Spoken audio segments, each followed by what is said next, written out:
आदि है, आदि है महाराज, आदि है। हमें तो दुख रहा है। नहीं नहीं महाराज, आदि है। बोले आदि कोई भी व्यंजन होगा?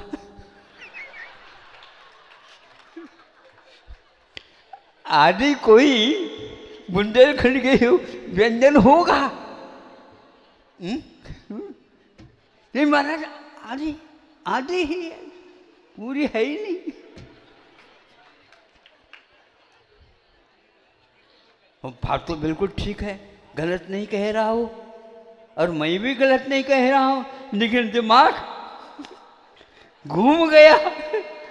फिर बाद में हमारे दिमाग में निश्चित रूप से श्लेष आता है। मैंने सोचा था कि हमारे पास इस श्लेष का पिटारा है, अरे दाता के पास भी श्लेष है, उसने क्या कर दिया, आदि है महाराज। कहता रहा हूं, मुझे हंसी आ गई। अब क्या करें, कोई बात नहीं, इसने मेहनत की है, श्लेष बनाया, तो हमने कहा आदि क्यों हम ले।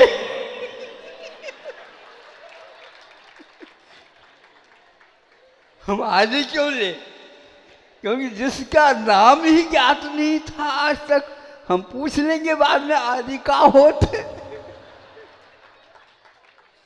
ललितपुर वाले सुन रहे हैं? आपने एक कविता छोटी सी सुनाई गई होगी, अब यहाँ पर भरमार है कविताओं के, ध्यान रखो। हाँ, डायरी लेकर के बैठ जाओ, नोटबुक, और उठारती चली जाओ, फिर बाद में ई भी रख लेना, ये सब उत्तर हैं उसके।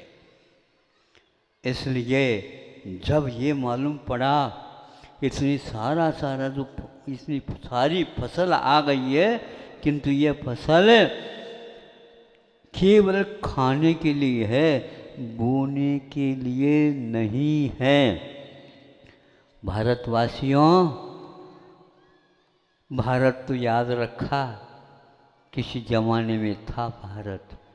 इंडिया में अर्थ ये होता है, बीज समाप्त हो जाता है और फसल आती है, हार्वेस्टर के माध्यम से सब कुछ चौपट हो जाता है। और गैयाओं के लिए भी अब निश्चित रूप से भगवान की प्रार्थना करनी पड़ेगी। मनुष्य के सामने कुछ कहने से उत्तर मिलने वाला नहीं है, क्योंकि उसके पास प्रश्न ही नहीं रहा। ये ऐसा क्यों हुआ, इसको बोलते हैं विदेशी नीति, डिवाइड एंड रूल। आप विभाजन करिए और शासन चलाइए। बिल्कुल, आप इसके कहने में आ गए, तो इसलिए धान्य को यूं तोला जाता है और विश्वसनीय हो जाता है। फिर वानो एक चौवनी ज़्यादा भी देते हैं तो कोई बात नहीं, ये दे दो, ये ले लो, नहीं ये नहीं लेंगे, तो हमने न उसको वजन देख लिया। आप लोग इस प्रकार वजन देखते हो, तो मैं भी शब्दों को भी तोलता हूँ। महाराज, आपके शब्दों में वजन है, आपके शब्दों में वजन है, आपके शब्दों में महाराज, वैसे शब्दों को जड़ कहा गया है, लेकिन आपके शब्दों में ज्ञान है महाराज। हाँ बिल्कुल, ज्ञान की ओर मत देखो, प्राण और ज्ञान की ओर देखो। हम भारतीय है, हमारा जीवन जीवंत है, वह जड़ के साथ भले ही रह रहा है, लेकिन जड़ नहीं बना। और वहाँ पर जीवन कहते हैं, लाइफ कहते हैं वो, लेकिन ये ध्यान रखना, लाइफ में कोई अंतर नहीं, जीवन उसी को बोलते हैं, था, है और आगे भी रहेगा। लाइफ का कोई पता नहीं लगेगा, ऐसा वो लाइफ है। इससे आप प्रभावित हुए हो, ये नहीं होना चाहिए। इसलिए जब बंडा की बात आती है तो ललितपुर वालों को भी समझना चाहिए, बंडा बड़ा है क्या ललितपुर? बंडा, हाँ ये बात है। बंडा वाले भी इस रहस्य को समझते हो नहीं समझते क्या पता, भगवान जाने।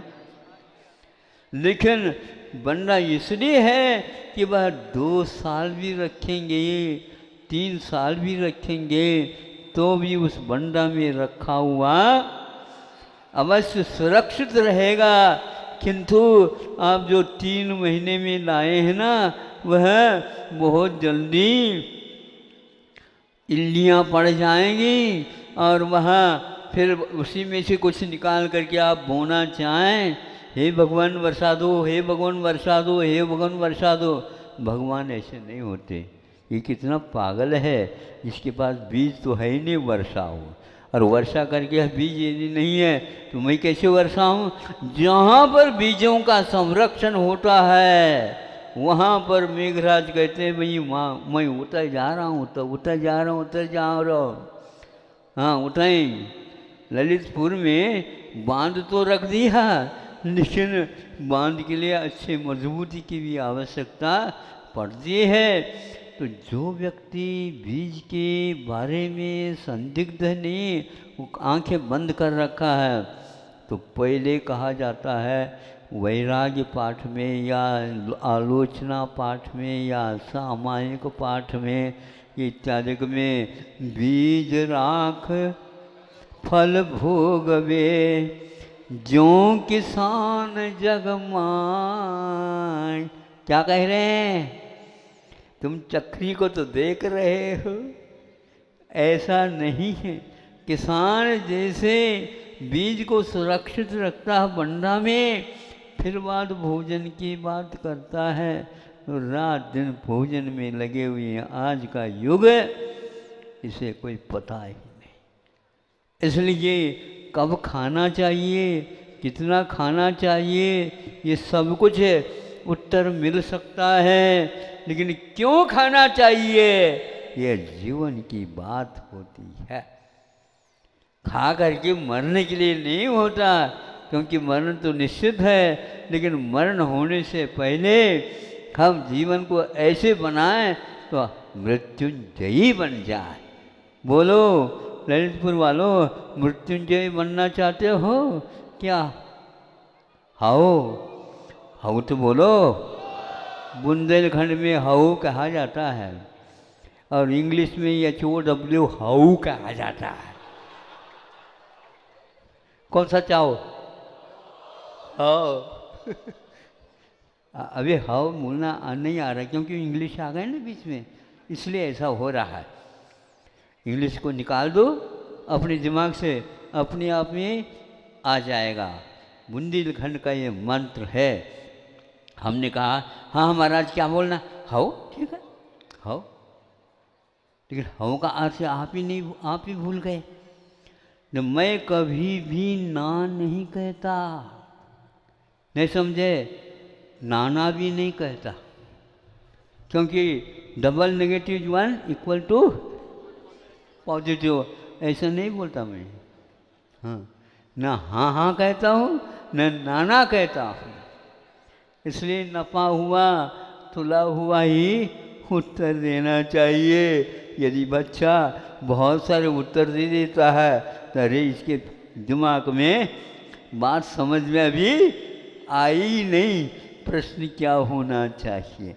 जहाँ पर उत्तर अनेक में हो जाते हैं वहाँ पर बिना ही उसका देखे उसको यूँ वज्राकृति वर्णों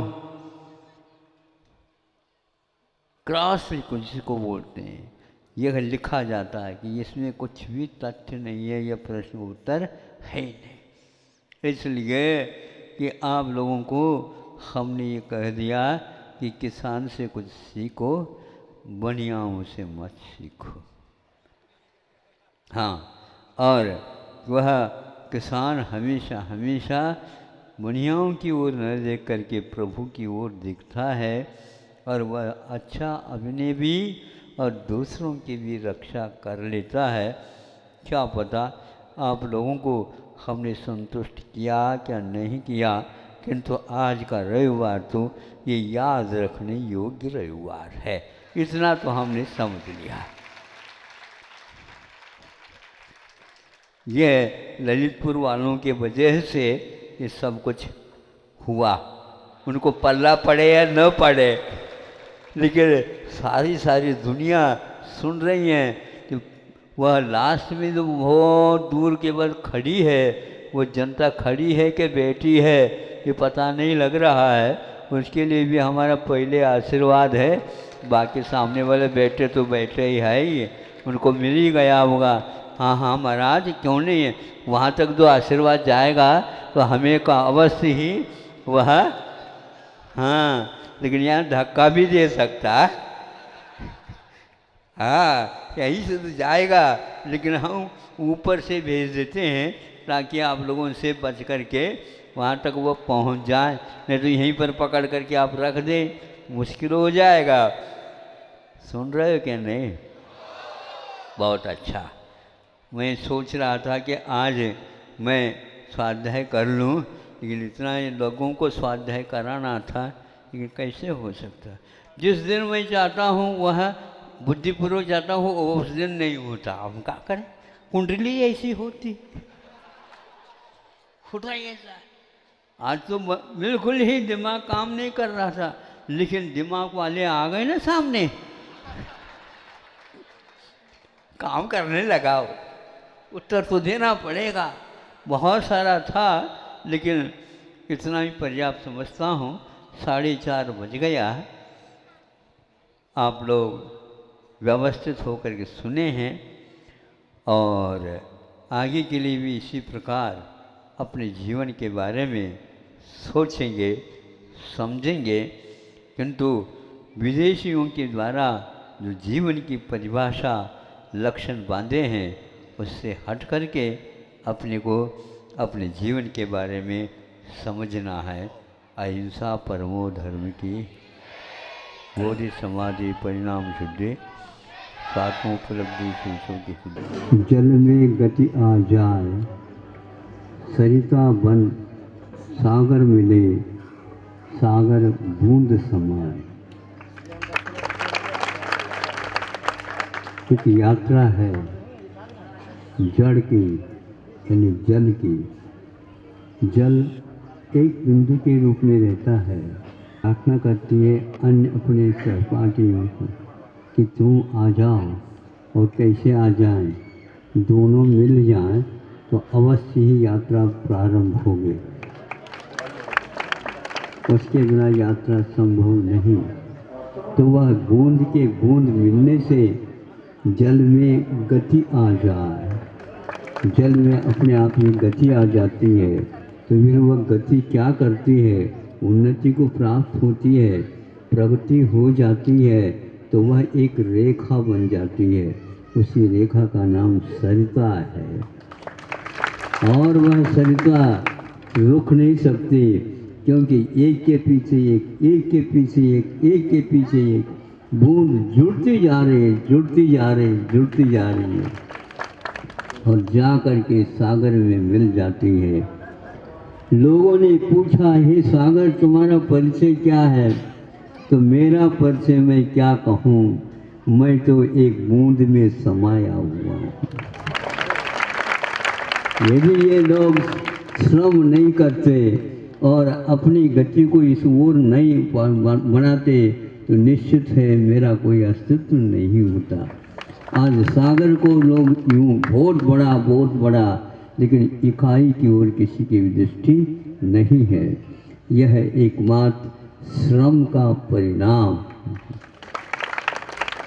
अब ये ध्यान रखना कि सरिता का जल जो होता वह मीठा होता है, और सागर का प्राय करके खारा होता है। संग्रह ठीक नहीं, और संग्रह ठीक नहीं, चाहे वो दिल्ली वाले हो, चाहे बम्बे वाले हो, कोई भी हो। जन जन के लिए हमारा ये कहना है, श्रम से ही मीठा होता है जल, और उसको पीना चाहता है।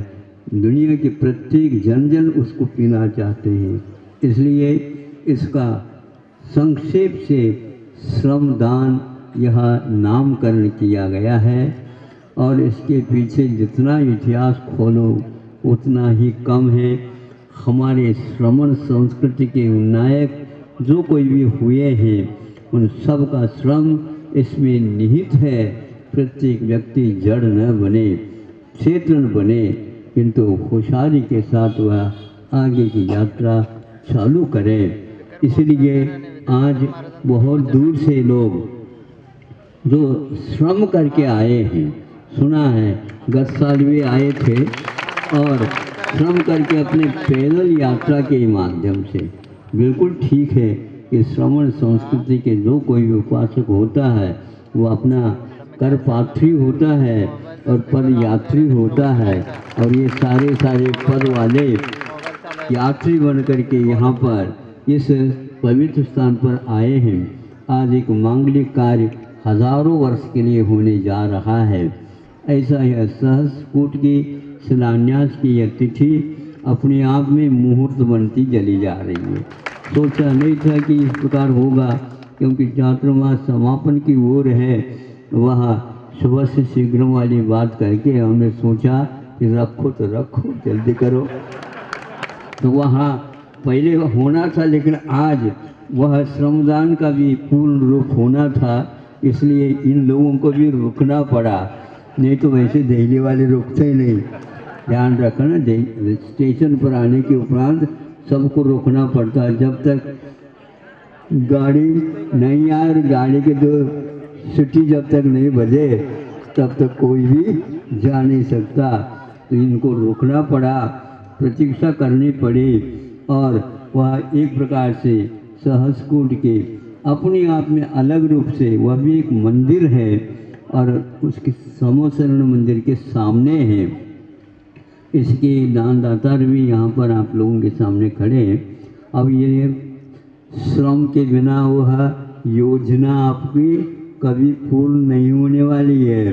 केवल धन के माध्यम से नहीं, किंतु उसमें चेतन का अवदान जब तक नहीं होगा तब तक नहीं होगा। आगे का कार्यक्रम आप लोगों के सामने है कि बूंद अकेली नहीं है, बूंद से मिली हुई है। इसलिए हमारा कहना है आगे की यात्रा अकेली बूंद की नहीं होगी। कितनी वह रेखाएं में बूंद आकर के मिले इन्हीं भावनाओं के साथ आप लोगों को जो कदम उठाए आगे, विश्व इससे एक पाठ ले सके, इतिहास पुनः नया हो करके सामने आ जाए और जो कुछ गड़बड़ियाँ हुई है इंडिया के नाम से, वह भारत को अब भारत के रूप में आप ही लोग ला सकते हैं। इसमें भारत का इतिहास और भारत का भविष्य दोनों निहित हैं। भगवान से प्रार्थना है जो भारत था उससे भी आगे बढ़ कर के अपना कर्तव्य करें इन्हीं भावनाओं के साथ। अहिंसा परमो धर्म।